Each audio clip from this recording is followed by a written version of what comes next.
Muy buenos días y feliz sábado a cada uno de ustedes. Que el Señor les bendiga. Es un gusto, un privilegio estar aquí y poder compartir con ustedes esta mañana. Ya fui presentado, mi nombre es Claudio Maldonado.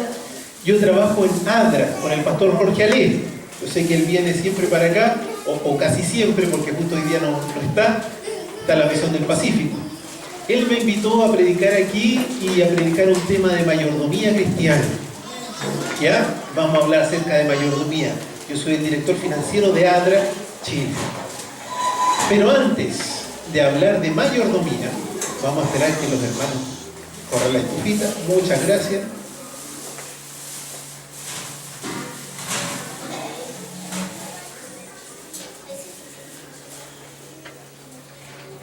Vamos a hablar de un tema muy importante, por favor. Abran sus Biblias en Efesios capítulo 2. Efesios capítulo 2, versículos 8 y 9. Vamos a leer.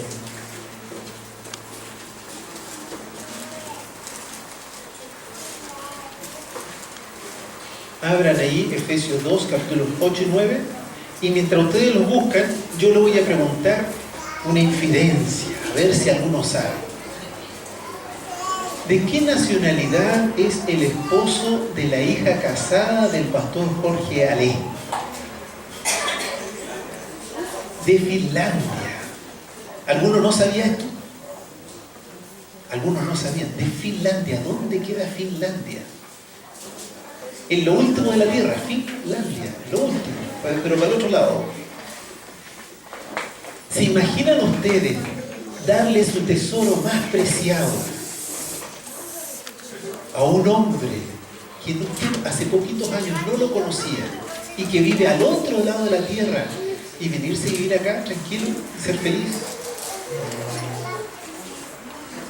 O del punto de vista de la novia, cuando se casaron, casarse con alguien que nunca antes había visto, de otra cultura, otro idioma, que vive al otro lado del mundo. Creo que ahora están en verano allá y la mayoría del tiempo es invierno. ¿Por qué se hace eso? Más fuerte, por favor. Por amor. Eso lo hace una persona enamorada. Yo estoy muy contento porque esta semana hemos estudiado acerca de la vida de Jesús en la última semana que estuvo en esta tierra. ¿Cómo no amar a un Dios tan cariñoso, que se da a sí mismo, cumple las profecías y se entrega en la cruz por amor a nosotros? ¿Cómo no amarlo? ¿Cómo no amar a aquel ser que quiere estar con nosotros todos los días hasta el fin del mundo y que nos da esa salvación gratuitamente? En respuesta a ese amor que primero nace de Él, es que nosotros también le amamos. Y hacemos cosas solamente si estamos enamorados. Para el que no está enamorado, ir al otro lado del mundo y casarse con alguien hasta hace pocos años totalmente desconocido es locura. Pero para el que está enamorado es lo mejor del mundo. Ahora leamos capítulo 2, versículos 8 y 9 de Efesios. Porque por gracia sois salvos, por medio de la fe. Y esto no de vosotros, pues es don de Dios. No por obras, para que nadie se gloríe. En estos dos versículos están las tres bases, los tres pilares del cristianismo: fe, gracia y obras. Satanás, el león rugiente que vimos aquí, bien gráfico, se encarga de tergiversar, desequilibrar estas tres bases. Y de esa manera logra que haya muchas iglesias que dicen ser cristianas. Fíjense bien lo que estoy hablando. Hay personas que dicen: yo soy salvo porque me porto bien, porque hago esto, esto y lo otro. Es más, como no he sufrido lo suficiente, voy a hacer que sufra más mi cuerpo para que el Señor tenga misericordia de mí. Entonces yo voy a causarle lástima y ahí me va a conceder esta u otra petición. Un Dios amante tiene que ver arrastrándose a sus hijos, sangrando, para poder darle lo que pide. ¿Cierto que no? ¿Se dan cuenta que ahí está desequilibrado el tema hacia las obras? Otras iglesias que dicen ser cristianas dicen: mi pastor es muy poderoso en palabras, tiene el Espíritu Santo, el don de lengua, hace esto, lo otro. Lo único que tiene 2 esposas, ¿verdad? Pero como es hombre de fe, no hay ningún problema. Y resulta que se desequilibra esto para otro lado. Mucha importancia a la fe. Una vez salvo, siempre salvo. ¿Y las obras que reflejan la fe? ¿Y las obras que dicen que la fe sin obras es muerta? Y otras personas que también dicen ser cristianas dicen: pero si Dios es tan amante, tan amoroso, tan cariñoso, que al final todos se van a salvar, no se preocupen. El sacrificio de Cristo en la cruz fue tan poderoso que todos se van a salvar. La gracia barata, es decir, rebajar las normas del cielo. Entonces, para que uno no se desequilibre en estas 3 pilares que son fe, gracia y obras, tiene que pensar de esta manera: yo soy salvo por la fe. Soy salvo por la fe. Y nada más que por la fe en Cristo Jesús clavado en la cruz. Solo Cristo me salva. Esto lo entendió claramente aquel ladrón que estaba al lado de Cristo y se arrepintió en el último momento de su vida. Y Cristo le dio la seguridad de que iba a estar en el paraíso. Ese ladrón tal vez nunca fue a la iglesia, tal vez nunca entregó un diezmo, tal vez nunca le hizo una obra de bien a nadie. Pero tuvo fe en Cristo y Cristo le dio la seguridad de que está pasando. Lo primero entonces que existe en estos 3 pilares es la gracia de Dios, el plan de salvación que viene desde la eternidad y que llega a su cúlmine, a lo más alto, allí en la cruz. Allí se muestra el amor de Dios. Como respuesta a esta gracia que salva, es la fe del cristiano, que se aferra a ese regalo inmerecido. Y en la fe, en esa Salvador, la que se une con la gracia y propicia que yo soy salvo. ¿Cómo yo demuestro en mi vida que tengo fe? ¿Cómo yo demuestro en mi vida que la gracia de Dios ha trabajado en mi corazón? Es mediante mis obras. Mi corazón antes era un corazón pecador que corría tras el pecado. Ahora mi corazón sigue siendo pecaminoso, pero huye del pecado y trata de acercarse más a Cristo y espera que en su segunda venida exista una transformación completa. Ese es el correcto sentido de la fe, gracia y obras. Si nosotros entonces venimos a la iglesia, no es para ser salvos. Si traemos nuestras ofrendas, no es para ser salvos. Es porque somos salvos. Y en gratitud, en amor, en fidelidad a este Dios que le dio todo para nosotros, nosotros decimos ser fieles mayordomos a Él. Ese es el sentido correcto. Dicho esto, entonces yo le voy a hablar ahora a gente enamorada de Cristo. Gente que ama a su Señor y que busca cómo servirlo de la mejor manera posible. Y para ello vamos a ver una presentación, si podemos apagar el foco que está aquí, y vamos a concentrarnos en la presentación que está arriba, y yo voy a abrir mi computadora acá para acompañarles. Lo que ustedes ven allí en primer lugar es una secuencia desde lo más antiguo hasta lo más moderno de lo que ocurrió con la Asociación Metropolitana. Casi no se puede ver, pero es una secuencia y un montón de fotografías de personas que estaban allí, cómo ha sido desarrollada nuestra iglesia. Siguiente, por favor.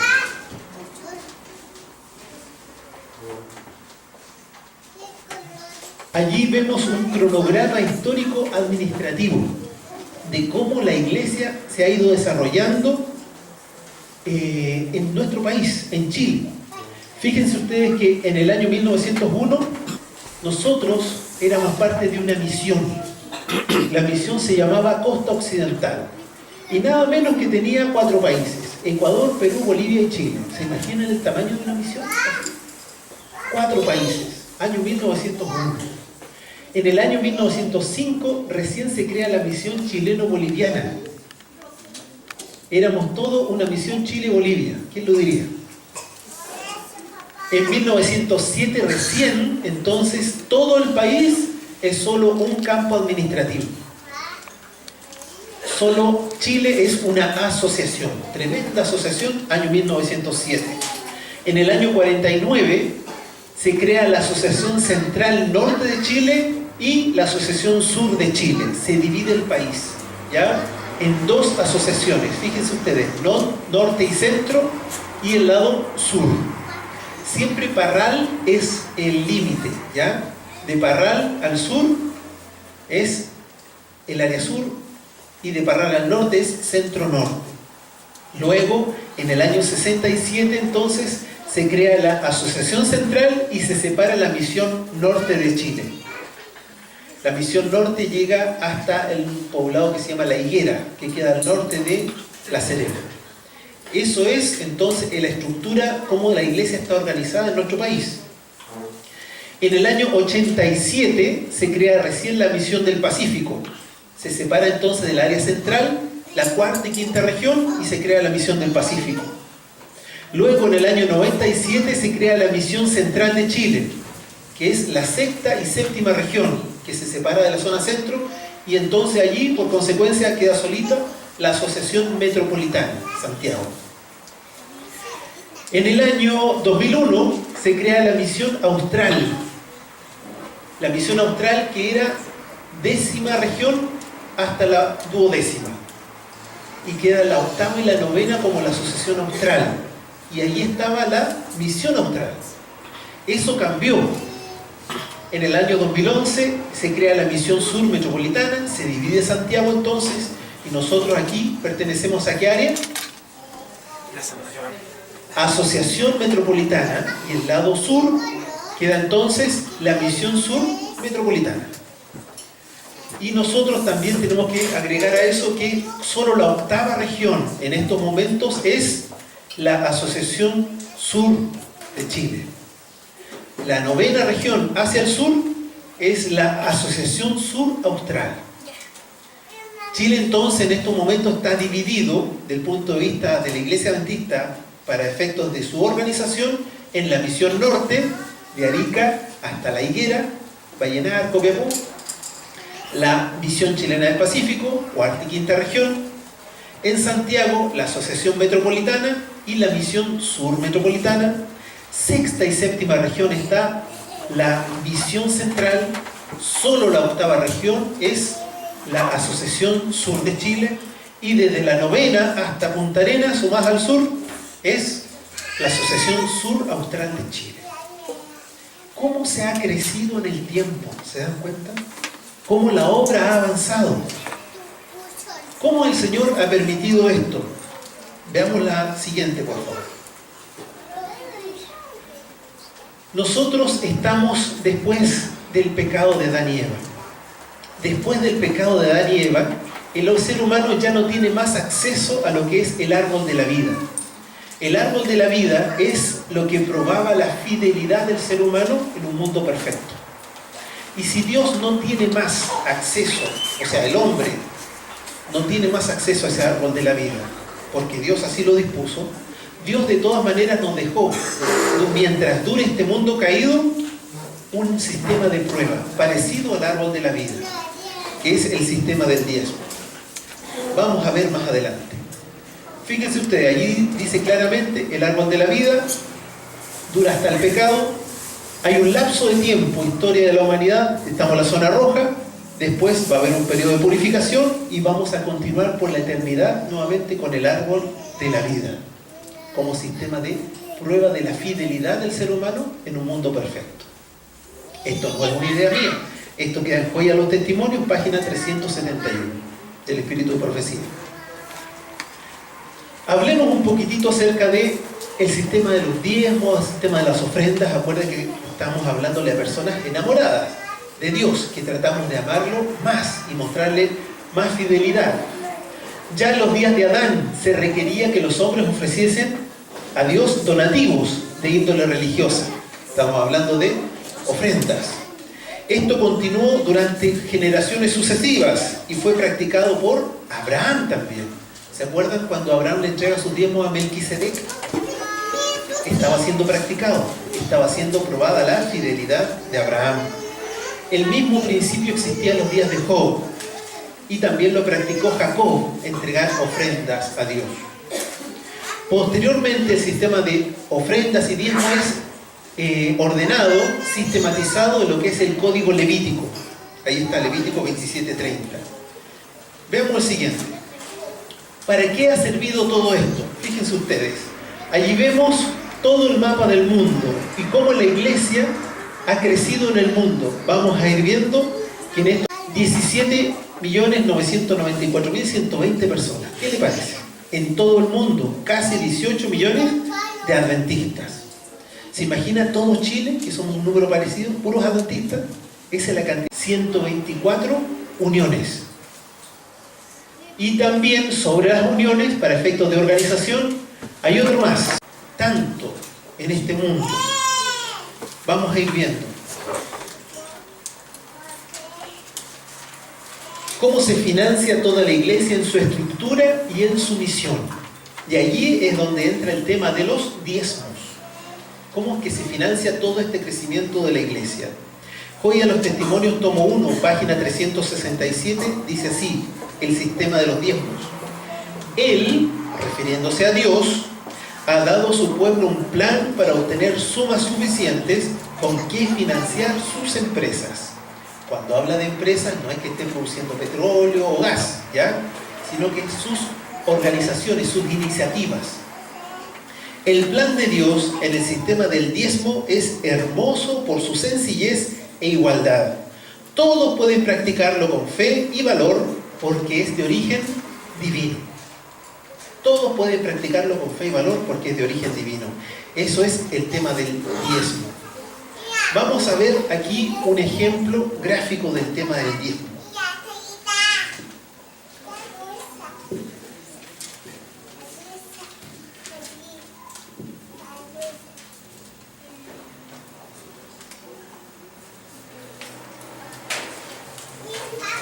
Esto que está aquí va a representar todos los ingresos de una persona. Fíjense ustedes, aquí hay 20 argollas, representa todos los ingresos de una persona. En este otro palito hay que poner el diezmo.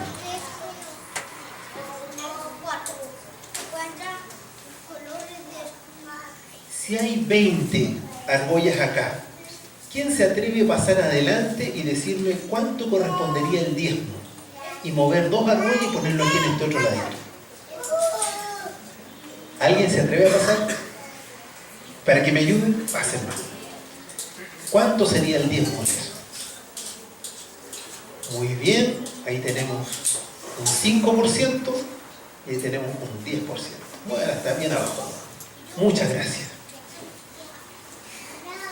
Este es el 100% de los ingresos de una persona y si quiere ser fiel a Dios, de acuerdo a lo que hemos leído en la Biblia, de acuerdo a lo que Él tiene dicho en su espíritu de profecía, lo que va a hacer para mostrar su fidelidad a Dios es devolverle lo que a Él le corresponde y de sus ingresos le va a dar el 10% a Dios. ¿Esto es gratitud a Dios? No. Esto es solo fidelidad.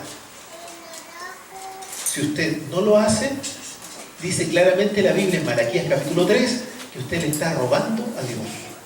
Porque dice, ¿robará el hombre a Dios? Pues vosotros me habéis robado. ¿En qué te hemos robado? En vuestros diezmos. Esto es el diezmo.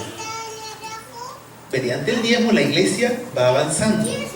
El diezmo no se usa para construir, para comprar terrenos, siempre se usa, lo vamos a ver más adelante, para avance del Evangelio, para pagar a aquellas personas que predican el Evangelio. Pero también en nuestra iglesia nosotros recibimos lo que son los pactos y ofrendas. Aquí están los pactos y ofrendas que nosotros entregamos mostrando nuestra gratitud a Dios. ¿Quién se atreve a pasar y a llenar aquí cuánto sería lo que correspondería dar de pactos y ofrendas? ¿De dónde debemos sacarlo? Alguien que me ayude, por favor. Pase.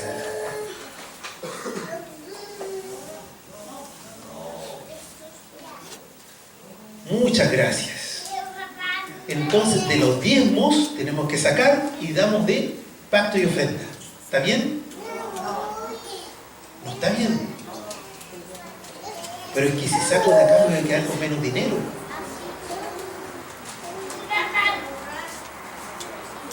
Entonces saquemos esto de acá, devolvámoslo, porque en realidad la ofrenda es lo que yo doy cuando estoy agradecido del Señor, y entonces debería sacarlo de mis ingresos, ¿cierto? Y ponerlo acá.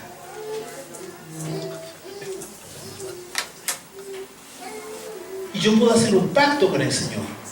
No solamente mostrarle gratitud, sino decirle: Señor, yo voy a pedirle aumento de sueldo a mi jefe y tengo temor que me vaya mal. O puedo decirle: Señor, de este campo yo quiero, aparte del diezmo que es tuyo, yo quiero hacer un pacto contigo, y si esto tiene un incremento, yo un 10% del incremento va a ser para ti como un pacto, además del diezmo. Y si me va bien, entonces saco de mis ingresos y le doy un pacto, además de las ofrendas voluntarias, hago un pacto con el Señor. Esto es gratitud. Esto es un acuerdo con el Señor. Esto es fidelidad. Esto es honradez. Y sale de mis ingresos. Pero resulta que nuestra iglesia adventista también tiene otro tema. Hermanos, necesitamos comprar un data show. Nosotros tenemos un proyecto, hermanos. Vamos a repartir libros misioneros. Entonces tenemos que nosotros hacer en este proyecto de la iglesia algo que se llama ofrendas dirigidas. ¿Se lee clarito? Hay ofrendas dirigidas para ciertos proyectos. Esto que usted da aquí, 10 pactos, ofrendas, se divide, toda aquella ofrenda y pacto que se entrega en la iglesia, no importa si es de ese tercer sábado o no, se divide 60 y 40%. Tesorero de iglesia puede corroborarlo después con ustedes. El 60% queda en la iglesia y el 40% se va a la asociación metropolitana, porque la mitad de eso a su vez se va a las misiones. Aquel proyecto que está en su folleto Escuela Sabática al final, se va el 20% de todos los pactos y ofrendas. Y con el otro 20% que queda en la asociación metropolitana es que se pueden comprar terrenos, construir iglesias, reparar. Con este dinero que nos dieron, no. Entonces estamos aquí. Resulta que hay un proyecto en la iglesia. A fin de año hay que hacer algo. Vamos a comprar un data show, vamos a cambiar el sistema de amplificación, vamos a arreglar el baño, hay un proyecto. Entonces nosotros vamos a disminuir los pactos y ofrendas para que no se vaya tanto a la asociación, ¿cierto?, a las misiones, y vamos a contribuir con nuestro proyecto local. ¿Qué les parece esto? ¿Estará bien? ¿Cierto que no? ¿Cómo yo voy a dejar ser fiel al Señor? ¿Cómo voy a dejarle demostrar gratitud? ¿Por qué yo haría esto? ¿Se acuerdan ustedes de Saúl? Cuando Dios, mediante el profeta Samuel, le dijo claramente: Saúl, mata a todo ser vivo de entre los amalecitas. ¿Qué dejó vivo Saúl? ¿Qué dejó vivo Saúl? Dejó vivo a lo mejor de los animales y al rey de los amalecitas. A lo mejor de los animales. Y cuando Samuel le pregunta: ¿por qué dejaste vivo a estos animales? Serán ofrecidos en sacrificio. Esa es la respuesta de Saúl. ¿Qué estaba haciendo Saúl? Saúl lo que quería era quedar bien con Dios, pero no ofrecerle de lo suyo en sacrificio, ofrecerle de lo robado a los amalecitas en sacrificio. Así yo no toco mi bolsillo real, sino que soy fiel a Dios, le muestro gratitud, pero con sacrificios de animales ajenos. Si yo soy fiel a Dios y quiero mostrarle amor, fidelidad, no voy a sacar para estas ofrendas dirigidas, para estos proyectos, de mis ofrendas y mi pacto normal, sino que voy a sacar de mis ingresos, si es que el Señor toca mi corazón y yo estoy agradecido y quiero contribuir, y voy a dar para estos proyectos especiales. Esta es la forma correcta ante el Señor de mostrar fidelidad, amor, no para salvarnos, no para salvarnos, esto no nos salva, Cristo salva. Pero si yo quiero mostrar a mi Dios fidelidad, amor, gratitud, así tengo que actuar. Vamos a seguir avanzando entonces con la presentación. Dice allí, el diezmo siempre fue usado para el crecimiento,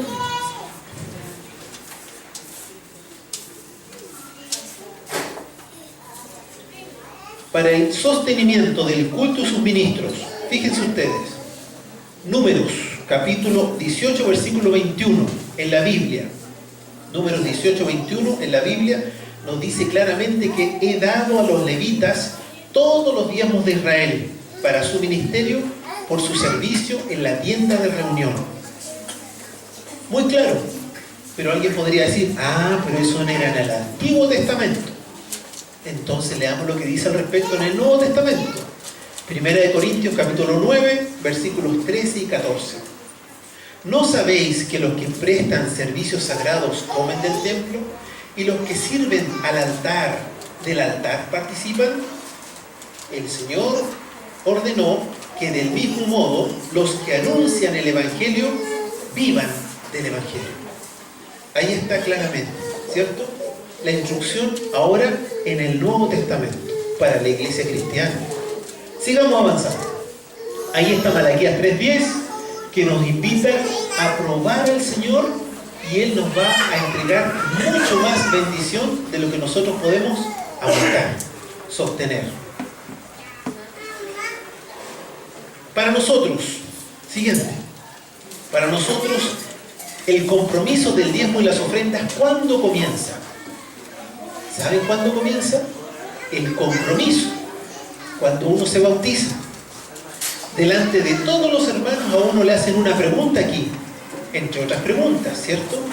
Y le preguntan claramente, ¿cree usted en la organización de la iglesia y se propone adorar a Dios y sostener a la iglesia con sus diezmos y ofrendas, con su esfuerzo personal y su influencia? Y la persona antes de bautizarse levanta su manito y se compromete ante Dios en primer lugar y ante la iglesia. Allí nace su compromiso. ¿Pero pueden personas sin bautizarse entregar diezmo y ofrenda al Señor? Por supuesto que sí. Por supuesto que sí. Pero después de yo ser bautizado, estoy en un compromiso con el Señor. Siguiente. Vamos a ver aquí entonces el uso de los diezmos. Dice allí, según la Biblia, según nuestro reglamento eclesiástico administrativo, que su uso y distribución debe ser especial, de acuerdo a la Biblia y de acuerdo a la pluma inspirada. Sigamos. El diezmo debe considerarse como dinero sagrado, destinado únicamente a la obra del ministerio evangélico y a la obra bíblica, incluyendo el financiamiento del equipo administrativo de los departamentos que da apoyo logístico a los pastores, a las iglesias, a las actividades misioneras de la asociación o misión. Ese es lo que dice el párrafo del reglamento, en el cual nos rigen a todos los administradores dentro de la iglesia. Claramente allí entonces dice que los diezmos son usados en sacerdocio, evangelización y en la estructura eclesiástica para sostener la iglesia. Entonces, ejemplo de sacerdocio, servicio de los pastores y capellanes. Ejemplo de evangelización, campañas evangelísticas, radio, televisión. Ejemplo de estructura eclesiástica, asociación general, división, unión, visión. El uso de los diezmos es sagrado. La responsabilidad de la entrega de los diezmos también es sagrado. Es un acto de adoración al Señor. Indica responsabilidad. Razones para diezmar. Para participar en la obra salvífica de Dios. Sigamos. Ahí están las razones para diezmar. Participamos en la obra salvífica de nuestro Señor. Para erradicar de nuestra vida egoísmo. Para desarrollar confianza en Dios. Fíjense ustedes que este punto es importante. A nadie le sobra dinero. Y un ejemplo muy gráfico de eso en la Biblia es la viuda de Sarepta.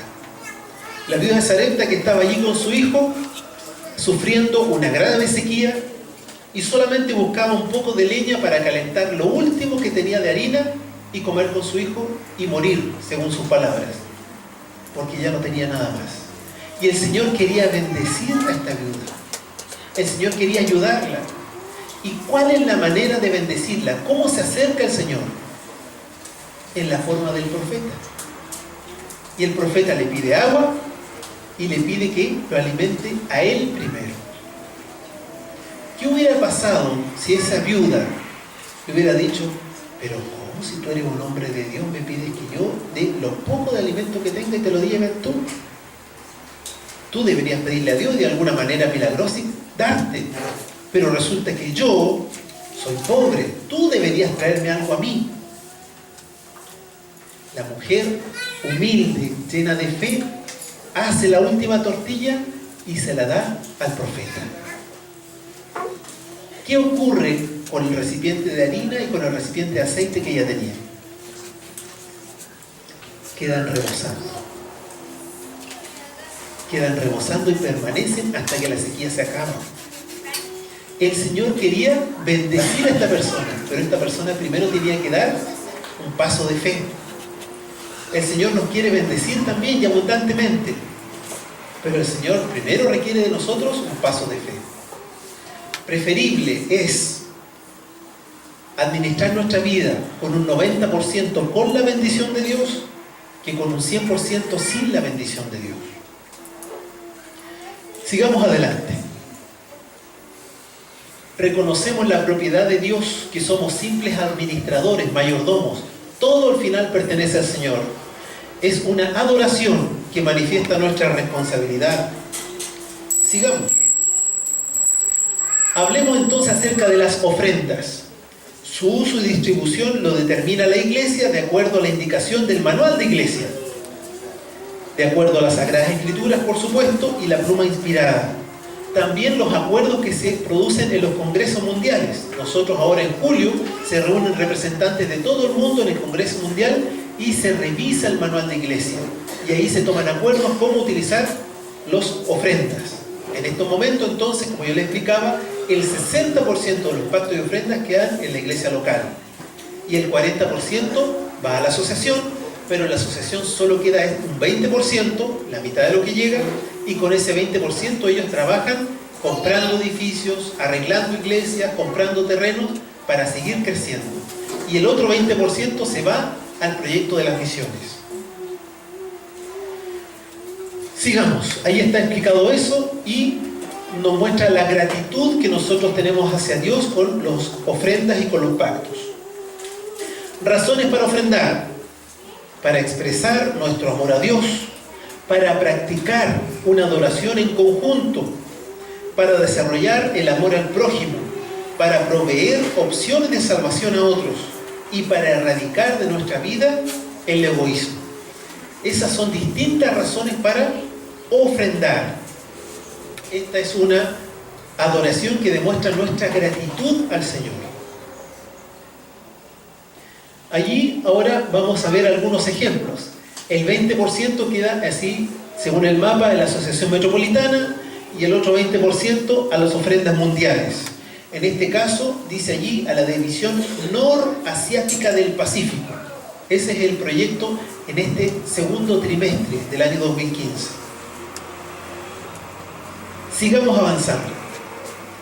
El Señor dejó ilustrado, si apagamos los foquitos por favor para que se vea mejor. Ahí está. Hay un corderito muy hermoso de arriba, ¿cierto? Y dice así: el Señor dejó ilustrado lo que es una ofrenda sin defecto. No en vano está escrito en Levítico 22, 21 y 22, las características de una ofrenda sin defecto. Asimismo, cuando alguno ofreciere sacrificio o ofrenda de paz a Jehová para cumplir un voto, o como ofrenda voluntaria, sea de vacas o de ovejas, para que sea aceptado, será sin defecto. Ciego, perniquebrado, mutilado, verrugoso, sarnoso, roñoso, no ofreceréis a Jehová. ¿De qué manera se podría cumplir eso ahora? ¿Tenemos que traer un mejor billete planchadito para entregarlo? ¿Será eso? Vamos a ver. Una ofrenda perniquebrada, fíjense, como su nombre lo dice, es una ofrenda coja, dada de vez en cuando u ocasionalmente. Cuando ofrendamos de esa manera, traemos una ofrenda perniquebrada. Una ofrenda mutilada puede referirse a una ofrenda cortada, no dada conforme a lo prometido, a lo pensado. ¿Qué historia bíblica se le viene a usted a la mente cuando escucha este tipo de características de una ofrenda? Ananías y Zafira. Ananías y Zafira no estaban entregando un diezmo. Ananías y Zafira estaban entregando una ofrenda. Ellos habían comprometido la venta de un terreno para el Señor, de una propiedad.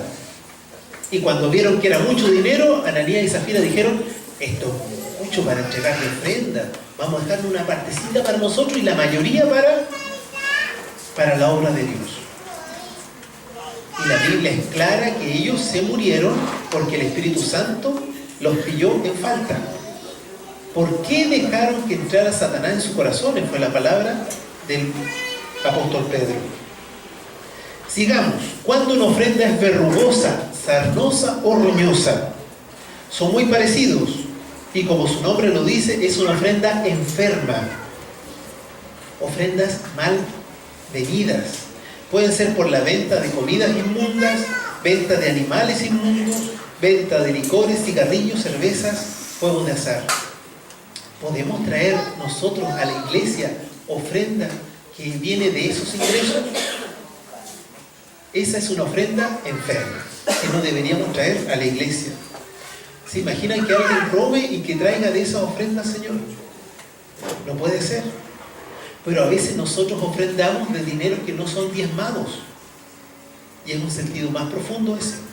¿Podemos ofrendar de dinero no diezmados? Cuando nosotros no diezmamos, estamos robando a Dios. Fíjense ustedes, es un sentido más profundo de una ofrenda enferma. Donación, dinero dirigido. Ahí está la ofrenda dirigida. Su uso y distribución lo determina el donante y algunas veces la junta de iglesia local. Es una cantidad adicional a la devolución del diezmo y la ofrenda regular. Esta ofrenda entonces se relaciona con nuestra generosidad. Una ofrenda dirigida. Ahí está, hay un proyecto, hay un departamento que necesita. Usted da para ese proyecto y esa ofrenda dirigida. En esos casos el 100% queda para ese proyecto. Ningún porcentaje se va para ninguna parte. El 100% se va para ese proyecto que está allí en la iglesia. La iglesia debería votar estos proyectos. Un voto de junta para ser ordenado. Ahora, algunas veces sucede que, por ejemplo, había que comprar para un data show. Y el data show costaba 150.000 pesos y se logra juntar 200.000 pesos. ¿Qué hacen con otros 50.000 pesos? Se hace un voto de junta y se le encuentra un nuevo destino a esos 50.000 pesos y se trae un voto a la asamblea de iglesia. Y la asamblea de iglesia vota, porque alguien se podría molestar. Yo doy dinero para el data show, si sobró entonces deberían entregármelo, ¿cierto? Pero así trabaja de ordenada la iglesia. O también puede que haya un cambio de destino de los recursos. Por ejemplo, una ofrenda dirigida para arreglar los baños. Y resulta que vino un hermano de iglesia y él solito arregló todos los baños. Y todo el dinero que se juntó para arreglar los baños, ¿qué se hace? Nuevamente la junta de iglesia estudia, hace un nuevo proyecto y lo trae a la asamblea de iglesia y mediante votación se redestinan esos fondos, pero siempre de manera ordenada. Y esos fondos son ofrendas dirigidas. Vamos a hacer un resumen de lo visto hasta ahora y con esto concluimos. El compromiso de la adoración financiera personal considera entonces las siguientes instancias. Primero, los diezmos. Los diezmos que se relacionan con nuestra responsabilidad. En segundo lugar, los pactos y ofrendas, que se relacionan con nuestra gratitud. En tercer lugar, las ofrendas dirigidas, que se relacionan con nuestra generosidad. En cuarto lugar, nuestro servicio. Con nuestro servicio también adoramos al Señor, ayudamos al prójimo. Estos son actos bondadosos. ¿Y qué pasa con los recursos que quedan? Con eso puedo ir al Monticello entonces y farrearlo. ¿Cierto? Ningún problema. Si soy un administrador del Señor, voy a cuidar que mi testimonio personal y todo lo que yo tengo también adore a Dios. La Biblia es clara cuando dice, si pues coméis, bebéis o haced cualquier otra cosa, hacedlo para gloria de Dios. Vamos a congelar y dejar hasta allí solamente. El llamado que quiero hacerle entonces esta mañana a cada uno de ustedes es que nosotros sigamos amando a nuestro Dios, mostrándole fidelidad como fieles mayordomos, sabiendo que esto no nos salva, pero sí demuestra amor, demuestra nuestra honradez, demuestra nuestra fidelidad a Dios. Es para el avance de su obra en esta tierra. Y nosotros vamos a haber depositado recursos en un banco que no hay ladrón, en un lugar donde la polilla y el hollín no corrompen. Quiera Dios entonces que Él nos dé sabiduría, su Santo Espíritu, para poder andar en estos caminos. Que el Señor les bendiga.